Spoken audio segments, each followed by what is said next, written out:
Mister perfect மென் wellness திருமணம் ஆகக்கூடிய அனைத்து ஆண்களின் இல்லற பிரச்சனைக்கும் ஒரே தீர்வு. வயதான பலகினம், சுகர் பலகினம், இனி கவலை வேண்டாம். உலகில் முதல் முறையாக 26க்கும் மேற்பட்ட மூலிகை பொருட்கள் மிக நேர்த்தியாக பயன்படுத்தி ஹலாலான முறையில் தயாரிக்கப்பட்ட இயற்கை வயாகரா. 1,00,000க்கும் மேற்பட்ட திருப்திகரமான வாடிக்கையாளர்கள், 1000க்கும் மேற்பட்டோருக்கு குழந்தை பாக்கியமும் கிடைத்துள்ளது. நமது தமிழ்நாட்டில் துவங்கிய நிறுவனம் இன்று உலகம் முழுக்க பயணிக்கிறது. மேலும் விவரங்களுக்கு கீழுள்ள எண்ணை அணுகுங்கள். வரக்கூடிய நாட்கள் இஸ்ரேலுக்கு ரொம்ப மோசமான நாட்களாக இருக்கும் அப்படின்னு இஸ்ரேலுடைய ராணுவ தளபதிகள் சொல்லக்கூடிய அளவுக்கு அங்க களம் ரொம்ப மோசமான பாதிப்புகளை சந்திச்சுட்டு இருக்கு. இப்போ இந்த செய்திகளை பதிவு செய்யக்கூடிய மீடியாக்கள், யூடியூப் சேனல்கள் இந்த செய்தியை முறையா தான் பதிவு செய்யறாங்களா? குறிப்பா சங்கிகள் வரம்பு மீறி இஸ்ரேலுக்கு ஆதரவு தெரிவிக்கிறாங்களே, இதுக்கு என்ன காரணம்? இது எல்லாத்தையும் தாண்டி காசாவுடைய கள நிலவரம் என்ன, அதை பத்தி தான் இன்னைக்கு வீடியோல பார்க்க போறோம். இன்னைக்கு நிகழ்ச்சியில நம்ம கூட இருக்கக்கூடிய சிறப்பு விருந்தினர் ஆலந்தூர் யூசுப் நம்மளோட இருக்காங்க. அஸ்ஸலாமு அலைக்கும். வலைக்கும் ஸலாம் வரஹ்மத்துல்லாஹி வபரகாத்துஹு. ஆனா இந்த இப்போ ஆபரேஷன் ட்ரூ ப்ராமிஸ் இதோடைய 18th வேவ் ஈரான் அவங்களுடைய 18வது அலை மூலமா தாக்குதல் நடத்திட்டு இருக்காங்க. இப்போ அங்க கல நிலவரம் என்ன நடக்குதுண்ணா? இந்த கலவ நிலவரத்தை சொல்றப்ப ஒரு செய்தியோட சொன்னா அது பொருத்தமா இருக்கும். இப்போ நம்ம வண்டியில போறப்ப நாய் துரத்திக்கிட்டே இருக்கும். அந்த நாய் சரி போ அப்படின்னு விட்டு வச்சிருவோம். நம்ம ரொம்ப இது வாலாட்டுது அப்படின்னு ஒரு நாள் நிறுத்திட்டு அடிச்சோம்னா அந்த நாய் ஒரு கத்தும் பார்த்தீங்களா, ஒரு சவுண்ட் ஒன்று வரும் பார்த்தீங்களா, அது மாதிரியான நிலவரம் இன்னைக்கு ஏற்பட்டிருக்கு. இந்த ஈயால் யாருன்னு சொன்னா இஸ்ரேலுடைய லெப்டினன்ட் ஜெனரல். இன்னைக்கு என்ன சொல்றான்னா, வரக்கூடிய நாள்ல இஸ்ரேலுடைய மக்களுக்கு கடினமான நாளா இருக்கும், இது சாதாரண நாளா இருக்காது அப்படிங்கிற தகவலை சொல்லியிருக்கிறாரு. இந்த தகவலோட சேர்த்து இன்னும் பல தகவல் அங்க இருக்கு. என்னன்னு பார்த்தீங்கன்னா, வடக்கு இஸ்ரேலுடைய பெய்ட் ஷாயின் அப்படிங்கிற ஒரு பள்ளத்தாக்கு இருக்கு.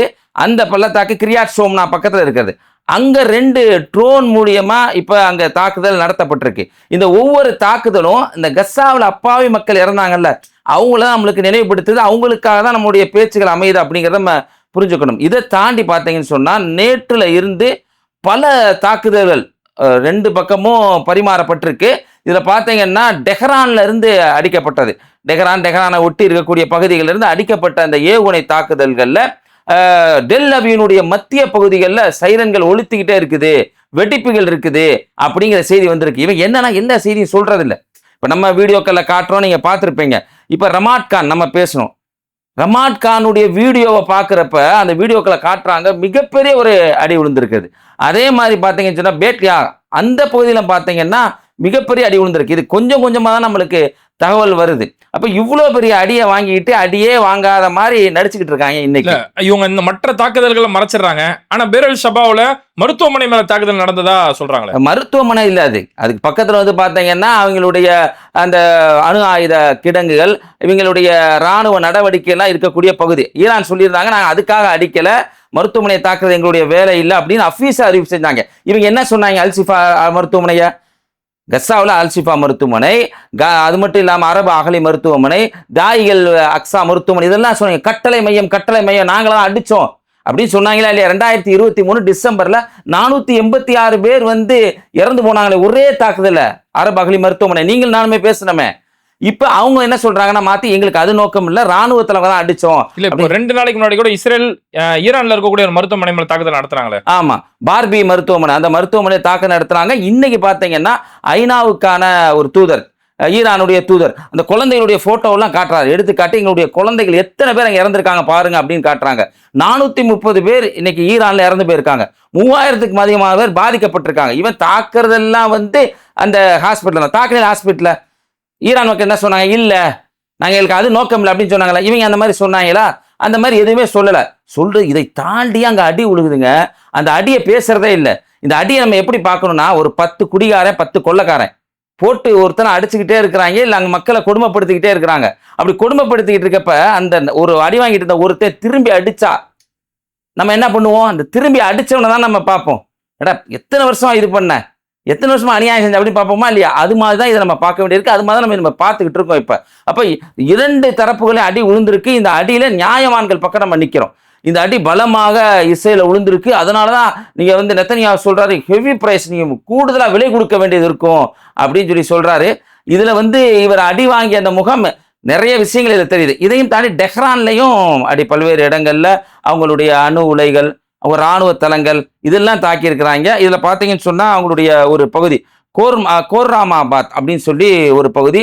அதில் இருக்கக்கூடிய இராணுவ IRGC-யினுடைய வான்படை தலைவர்களில் ஒரு தலைவரும் 4 பேர் இறந்துருக்கிறாங்க. மொத்தம் 5 பேர். அது மட்டும் இல்லாமல் ஒரு 4 பேர் 9 பேர் இறந்துருக்கிறாங்க. இந்த 4 பேரில் ஒருத்தர் சையத். அவர் யாருன்னு சொன்னால் பலஸ்தீன மக்கள் அங்கே கொடுமைப்படுத்துறாங்கல்ல, அண்டோனி குட்ரஸ் கூட சொன்னார்ல, 1967 25 வருஷமா அந்த மக்கள் கழுத்து நெரிக்கப்பட்டது, அவங்க தாக்குதல் நடத்தல ஒரு நியாயம் இல்லாமல் இல்லை அப்படின்னு சொன்னார். நம்ம 2 பேருமே இதையும் பேசணும். அப்போ இந்த தகவலை மையப்படுத்தி அவங்க என்ன சொல்றாங்கன்னு சொன்னா, இந்த கோரமாபாத்தில் அந்த சையதுங்கிறவர் அந்த கசாவில் அதை சுற்றி இருக்கக்கூடிய போராளி குழுக்களுக்கு ஆயுதம் கொடுக்கக்கூடிய ஒரு மனிதராக இருந்தார். அவர் இன்னைக்கு கொண்டிருக்கிறாங்க. அது இல்லாமல் 4 சோல்ஜர்ஸ் அவங்க இழந்திருக்காங்க. இந்த 4 பேருமே எதுக்காக இருந்தாங்க?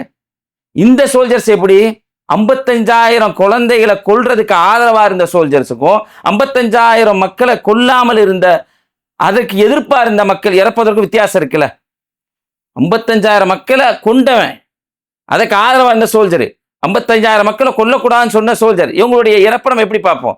இந்த 2 இறப்புக்கான வித்தியாசத்தையும் மக்கள் புரிஞ்சுக்கணும். இந்த 2 பக்கம் பாதிப்புகள் ஏற்பட்டிருக்குது. சரி, நான் இப்போ நெத்தன்யா சொல்றாரு ஹிட்லரை விட ஒரு சர்வாதிகாரியா கமேனி இருக்கிறாரு அப்படின்னு சொல்லி தன்னுடைய கதறலை இன்னைக்கு ஆரம்பிச்சிருக்கிறாரு. இப்போ இஸ்ரேல் ஒரு ராணுவ தளபதி சொல்றாரு இனி வரக்கூடிய நாட்கள் இஸ்ரேலுக்கு மோசமா இருக்கும்னு சொல்லி. அப்போ இஸ்ரேல் பெரிய பாதிப்பை சந்திச்சுக்கணும்னு அவங்களே ஒத்துக்கிறாங்க. கண்டிப்பா. ஆனா இதை மீடியாக்கள் சொல்றாங்களா? குறிப்பா யூடியூப் சேனலுக்கு இதை கரெக்டா சொல்றாங்கன்னு பாக்குறீங்களா? அப்படியெல்லாம் இல்லை. எல்லா யூடியூப் சேனல்ஸ்லையும் பார்த்தீங்கன்னா எல்லாம் சொல்ல முடியாது. சில சேனல்களை ரொம்ப அடிச்சு விடுற வேலையை பார்க்குறாங்க. அதில் சில சேனல்ஸ் மக்களுக்கு தெளிவுபடுத்த வேண்டிய இடத்துல நம்ம இருக்கிறோம். குறிப்பாக இந்த தமிழ் பொக்கிஷம்னு ஒரு சேனல், நான் உங்கள் விக்கி அப்படின்னு ஆரம்பிப்பார். அவர் தான் எல்லா செய்தியும் அவர் தான் பக்கத்துலேயே இருந்திருப்பார். எல்லாமே அவர் தான் பார்த்து என்ன தேவைனாலும் ஊட்டி விட்டு கழுவி விடுற வேலை இது எது இருந்தாலும் பார்த்த மாதிரியே பேசுவார். ஏன் இது இவ்வளோ தூரம் நம்ம பேசுகிறோம்னா தெரிஞ்சுக்கிறதுக்காக சொல்கிறதா இருந்தால் உலக செய்தியை பேசுகிறேல கடந்த 4 மாதமா தம்பிள் லைன்லேயும் டைட்டில் நீங்கள் போயிட்டு செக் பண்ணிக்கோங்க. கசாவுடைய ஒரு நியூஸ் இருக்காது. நம்ம 2 பேருமே சேர்ந்து பேசணும். மக்களுக்கு புரிஞ்சுக்கிறதுக்காக சொல்கிறதா இருந்தால் பக்ரீத், அது மட்டும் ரம்ஜான், இந்த 2 நாட்களில் மக்கள் எவ்வளோ கஷ்டப்பட்டாங்கிற செய்தியை பார்த்தோம். ஒவ்வொரு குழந்தைகளும் இறந்து போன தான் பெற்றோரை போய் கல்லறையில் பார்த்தாங்க அப்படிங்கிற செய்தியை பார்த்தோம். இது ஒரு செய்தி இருக்காது, ஒரே ஒரு செய்தி இருக்கும். இஸ்ரேல் பத்தி எரிஞ்சிச்சுல, காசா மக்களுடைய சாபமா அப்படிங்கிறது ஒன்று வச்சிருப்போம். அதை தாண்டி துபாயில் விபச்சாரம் அப்படி நடக்குது, இங்கே முஸ்லீம் நாடுகள் அப்படி நடக்குது, அந்த நாட்டில் இப்படி நடக்குது. நம்ம உத்தம புத்திரம் சர்டிஃபிகேட்லாம் கொடுக்கவில்லை. வேற நாட்டில் நடக்கலையா? ஜப்பான் நடக்கலையா? 3 மாசத்துக்கு முன்னாடி ஜப்பான்ல நிர்வாணமா எல்லாரும் சேர்ந்து குளிக்கிறதுக்கு தடை போடுறான் அந்த நாடு. அந்த மக்கள்லாம் சேர்ந்து போராடுறாங்க. ஏன் அதை பத்தி சொல்ல மாட்டேங்கிற? ஏன் முஸ்லீம் நாடுகளே சொல்ற? அதுவும் குறிப்பா ஆப்கானிஸ்தான். இந்த ஆப்கானிஸ்தான் விஷயத்த ஒரு 2-3 செய்தி நம்ம சுருக்கமா சொல்லணும். இந்த ஆப்கானிஸ்தான் ஆரம்பிக்கிறது பாகிஸ்தான் ஒன்று ஆரம்பிப்பாங்க. பாகிஸ்தான் நம்மளுக்கு ஒன்றும் சம்பந்தம் கிடையாது. நம்ம இந்தியாவில் இருக்கிறோம். இந்த இந்தியாவில் நம்ம உழைச்சிருக்கிறோம். நம்ம முன்னோர்கள் பாடுபட்டிருக்காங்க, உண்மையான இந்துக்கள் பாடுபட்டிருக்கிறாங்க, கிறிஸ்தவர்கள் பாடுபட்டிருக்கிறாங்க. இவங்க பாகிஸ்தான் சொல்றதுக்கு பின்னாடி எல்லாம் நம்மளை குறி வைப்பாங்க. அதே மாதிரி தாலிபான் பின்னாடி நம்மளை குறி வைக்கிறாங்க. புரிஞ்சுக்கிறதா ஒரு செய்தியை நான் உங்களுக்கு சொல்றேன். செப்டம்பர் 11, 2024 இந்த மதரசா நடத்தக்கூடிய கல்வி எல்லாம் சரியில்லை அப்படிங்கிற ஒரு தகவலை NCR/PCR கோர்ட்ல சொல்றாங்க, உச்ச நீதிமன்றத்தில் சொல்றாங்க. அப்ப சொல்லும்போது சொல்றாங்க unsuitable place to sit a proper education, அங்க உட்கார்றதுக்கு சரியான எஜுகேஷன் இல்லை அப்படின்னு சொல்றாங்க. அப்ப நம்ம ஐயா சந்திரசூட் நீதிபதியா இருந்தாங்க, மோடி ஐயாவை அழைச்சிட்டு போய் வீட்டில் இதெல்லாம் பண்ண நீங்க பேசியிருந்தீங்க. அந்த அளவுக்கு நீதியை நிலைநாட்டினவர். அவரே பார்த்து பொங்கி எழுந்து இந்த கேள்வியை கேட்டாப்ல, எப்படிப்பா நீ சொல்ற, என்ன காரணம் அப்படின்னு சொல்லி கேள்வி கேட்கும்போது இவங்க அடிச்சு விடுறாரு. பிரியங்கா கனுக்கு என்ன சொல்றாருன்னா, அங்க தீனியாத் இருக்கு, இறைவனை புகழ்ந்து பேசுறாங்க, அல்லாஹ் அக்பர்னு சொல்றாங்க. மதரசாவில் அதான சொல்லி கொடுப்பாங்க. அதான சொல்லி கொடு. தீனியாத்னா என்ன, எப்படி ஒருத்தவங்க பழகணும், என்ன பேசணும், மக்களுக்கு என்ன சொல்லணும், எவ்வளோ அழகா நடந்துக்கணும், இதைதான் தீனியாத்துன்னு சொல்லுவோம். நம்ம தீனியாத் சொல்லுவாங்க. ஆப்கானுடைய கல்வி அங்க இருக்குது. நல்லா கவனிச்சுங்க. ஒன்னாச்சா ரங்கராஜ் பாண்டே நம்ம சொம்பு இருக்காப்ல, அவர் என்ன பண்றாருன்னா, சனாதன பிரச்சனை வருது, உதயநிதி ஸ்டாலின் பேசுறாரு, தேவையில்லாம ஆப்கானை இழுக்கிறார். ஆப்கான் மக்கள், முஸ்லிம்கள், தாலிபான்கள் எப்படி இருக்கிறார்களோ, எப்படி போராடுகிறார்களோ அப்படிங்கிற சாயலை கொண்டு வர்றாரு. அதுக்கப்புறம் இந்த தமிழ் பொக்கிஷம் அவன் பார்த்தா ஆப்கானில் இப்படி இருக்கிறார்கள், ஆப்கான்கள் பெண்கள் நடமாடுவதற்கு அனுமதி இல்லை, பெண்கள் அடிமை இருக்காங்க, கல்வி கிடையாது, எல்லாம் கிடையாதுன்னு. அதை பார்த்தீங்கன்னா ஒரு இங்கிலீஷ் யூடியூப் சேனலை எடுத்து போட்டிருக்காங்க. அதான் உண்மையை சொல்ற சேனல். எப்ப நீ பொய் சொல்ற, இங்க பாரு எத்தனை பேர் நடந்து போயிட்டு இருக்காங்க, மார்க்கெட்ல பர்ச்சேஸ் பண்ணிட்டு இருக்காங்க, குழந்தைய கல்வியை படிக்க போயிட்டு இருக்கிறாங்க, இது எல்லாமே பொய் அப்படிங்கிற செய்தியை போட்டாங்க. இது தமிழ் பொக்கிஷம் அதிகமா பரப்புனா, ஆப்கான்ல இப்படி இருக்கு அப்படி இருக்குன்னு பாருங்க. 27 செப்டம்பர் 2024 அல்ஹம்துலில்லாஹ் என்ன பண்றாங்க, இதெல்லாம் பார்த்து இவன மாதிரி 4-5 ஆளுங்க தமிழ் பொக்கிஷம் மாதிரி அவெல்லாம் அங்கே ஆப்கான் ரொம்ப பாதிக்கப்படுது அப்படின்னு சொன்ன உடனே ஒரு கம்ப்ளைண்ட் போகுது. கனடா என்னடா எல்லாரும் கம்ப்ளைண்ட் பண்ணுறாங்க. ஐநாவில் வந்து அவர் சொல்கிறாரு, நாங்கள் அப்படி செய்யவே இல்லைங்க, நீங்கள் வந்து செக் பண்ணிக்கலாம், என் கல்வி முறையெல்லாம் எப்படி இருக்குது பாருங்க அப்படின்னு சொன்னாங்க. இது அவன் சொல்கிறது இல்லை. இப்படியான ஒரு நிலைமையில இன்னைக்கு யூடியூபர்ஸ் இருக்காங்க. இவங்களை நீங்கள் அடையாளம் கண்டுக்கணும். அப்படியே விஷமா இருப்பாங்க. இன்னும் புரிஞ்சுக்கிறதா சொல்கிறதா இருந்தா, காலித் மிர்சால் காசாவுடைய பிரச்சனையின் போது கேரளால பேசுறாங்க. நம்மளுக்கு எல்லாம் ஞாபகம் இருக்கும், எல்லாருக்கும் ஞாபகம் இருக்கு. அதை பார்த்த எல்லாரும் கொந்தளிச்சு போயிட்டாங்க. காலித் மிர்சால் வந்து அங்க பேசுறாரு. அங்க இருக்க யாரோ ஏற்பாடு செஞ்சிருக்கிறாங்க. அந்த தொடர்ந்து ஒரு குறுகிய நாட்கள்ல ஒரு குண்டு வெடிக்குது. குண்டு வெடிச்சுன்னு உடனே நியூஸ் போடுறாங்க. என்ன போடுறான்னா, மினி பாகிஸ்தான், காலித் மிர்சால் பேசினால் கேரளாவில் குண்டு வெடிப்பு. ஃபேஸ்புக்கில் வந்து ஒருத்தர் சொல்றாரு, அவர் கிறிஸ்துவத்தை சேர்ந்தவர், நீங்க கிறிஸ்துவர்கள், அவங்களுக்குள்ள ஏதோ பிரச்சனை, அது நம்மளுக்கு தேவையில்லை, அதனால இப்ப நடந்துக்கிட்டீங்கன்னு அவர் சொல்லிட்டாரு. இதை எப்படி இவன் திரிக்கிறானா, இந்த மாதிரி திரிக்கிறான். இந்த மாதிரி யூடியூபர்ஸ் வந்து சில தவறான தவறுகளை கொடுத்துக்கிட்டு இருக்காங்க. கடைசியில் அந்த கேரளாவில் குறிப்பிட்ட பகுதியில் பாம்பு வச்சவர் ஒரு கிறிஸ்தவர் தான். அவங்களுக்குள்ள ஏதோ பிரச்சனை, அவர் கண்ணாடி போட்டவர், ஒரு வீடியோ வந்துருச்சு, காரணத்தை அவரே ஓப்பன் டாக்கா சொல்லிட்டாரு.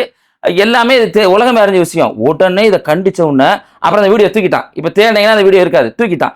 இந்த மாதிரி ஆட்கள் தான் இன்னைக்கு என்ன பண்ணிக்கிட்டு இருக்காங்கன்னா, உலக செய்தி சொல்றோங்கிற பேர்ல அப்படியே வாழைப்பழத்துல ஊசி ஏத்துற மாதிரி ஏத்துவோம். எப்படின்னா, பெரிய விஷயம் இறப்பெல்லாம் பெருசா பேச மாட்டாப்புல.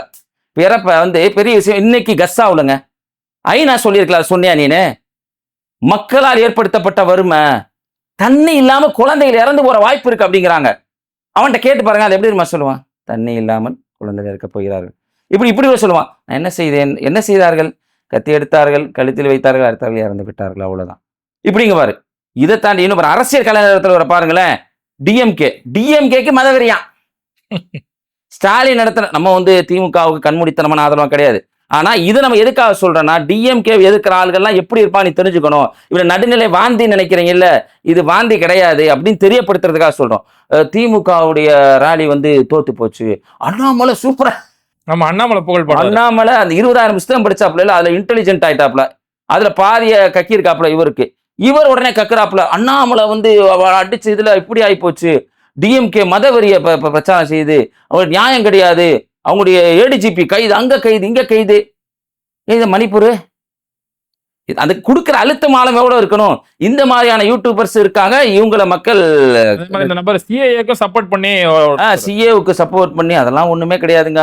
முஸ்லீம்கள் அவ்வளவு தியாகம் செஞ்சார்கள், அவ்வளவு உழைத்தார்கள், எல்லாம் உண்மைதான், எல்லாம் இதுதான். இந்த சிஏஏ சட்டத்தினால உங்களுக்கு எந்த பாதிப்பும் இல்லை. நாங்க எடுத்து போட்டான் உன் மச்சான் பிபிசி, அஸ்ஸாம்ல டிடெக்ஷன் கேம்ப் கட்டிக்கிட்டு இருக்கு. மோடி ஐயா பேசினாரு, நோ டிடெக்ஷன் கேம்ப், இங்க கேம்பே கிடையாது, வீடியோ எடுத்து போட்டாங்க, டிடெக்ஷன் கேம்ப் கட்டிக்கிட்டு இருக்காங்க, இது யாருக்காக கட்டப்பட்டிருக்கு அப்படிங்கிற செய்தியை போட்டான். அஸ்ஸாமுடைய துணை முதல்வர் ஃபாத்திமா அவங்க இதை உள்ள போனாங்க, கர்னல் உள்ள போனாங்க, முஸ்லிம்கள் பாதிக்கப்பட மாட்டான்னு இவன் சொன்னா பச்சையா, ஆனா அஸ்ஸாம்ல பல பேர் உள்ள போனாங்க அப்படிங்கிற தகவலையும் பார்த்தோம். இந்த மாதிரியான ஆட்கள் உலக செய்தி கொடுக்கறத மக்கள் அறிஞ்சுக்கணும். அவர் இப்ப சமீபத்துல ஒரு வீடியோல நான் பார்த்திருந்தேன், காசாவுல இஸ்ரேல் தாக்குதல் நடத்தும் போது சொல்லிட்டு தான் இங்க நாங்க அடிக்க போறோம் அப்படின்னு சொல்லிட்டு, அது அல்மவாசி கேம்புங்க, இவங்க ஜோனுக்கு வாங்க, அதாவது மனிதாபிமன்றம் இஸ்ரேல் சொல்றது. அட பாவிகளா, ஃபஜ்ரு தொழுதுட்டு காலை நேரத்தை தொழுதுட்டு இருக்கும்போது 146 பேர் குண்டு போட்டான். அதை எப்படி சொன்னா, இப்போ இஸ்ரேல் அறிவிப்பு செய்தாங்க, அவங்க போன பின்னாடி இவங்க தாக்குதல் பண்ணிடுவாங்க. இப்ப ஒவ்வொரு இடங்களையும் இப்ப ஜிஹெச்எஃப்ல உதவி வாங்க வந்தவங்க பேரை இன்னைக்கு 44 பேரை சுட்டு கொண்டிருக்கிறாங்க பொருட்கள் வாங்குறதுக்காக. அதுல இன்னைக்கு ஒருத்தர் பேட்டி கொடுத்திருக்கிறாரு, ஒரு பேரு மைதீன் அப்படின்னு சொல்ற ஒரு பேரு. அவர் என்ன சொல்றாருன்னா, இந்த கூட்டமா இருந்தா தான் என்னை ரொம்ப தாக்கிடுறாங்கன்னு சொல்லிட்டு நான் ஒரு ஓரமா இருந்தே பொருள் வாங்கலான் இருந்தேன், அங்கேயும் வந்து எனக்கு குண்டடி காலையும் நெஞ்சிலையும் பட்டிருக்கு அப்படிங்கிற தகவலை இன்னைக்கு சொல்லியிருக்காரு. இதை ரொம்ப இலக்காரமா சொல்றாள்ல இவன் ஒரு ஆளா இருக்கிறான். இல்ல ஆனா இப்ப இஸ்ரேலுடைய இந்த கொடூரமான தாக்குதல்கள் அப்படி ஒண்ணுமே இல்லை அப்படிங்கிற சாஃப்டா பூசி முழுறாங்கள சங்கிகள். இப்ப டெல்லியில பார்த்தோம்னா இதே மாதிரி டெல்லியில சங்கிகள் இஸ்ரேலுக்கு ஆதரவா ஒரு பேரணி நடத்துறாங்க. ஆனா இஸ்ரேலோ அல்லது யூதர்களோ சங்கிகள் அந்த அளவுக்கு மதிக்கிறாங்களா?